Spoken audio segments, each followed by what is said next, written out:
জ্বালানির কোনো ঘাটতি নাই। কাদম্বরী মরিয়া প্রমাণ করিল যে কাদম্বরী মরে নাই।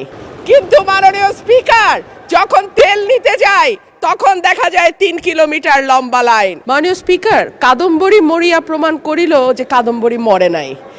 আমাদের তেলের দাম শেষমেশ বৃদ্ধি হইল মাননীয় স্পিকার, কিন্তু তার আগে আমরা দেখলাম কয়েক কিলোমিটার জুড়ে লম্বা লাইন। আমরা দেখলাম মাঝরাত পর্যন্ত ড্রাইভাররা দাঁড়িয়ে আছে, তারা তেল পাচ্ছে না, কিন্তু সরকারের সেই ব্যাপারে কোনো হেলদোল নাই। আশ্চর্য হয়ে লক্ষ্য করলাম মাননীয় স্পিকার, মন্ত্রীরা যখন সংসদে বক্তব্য দেন তখন তারা অবলীলায় বলেন বাংলাদেশে জ্বালানির কোনো ঘাটতি নাই।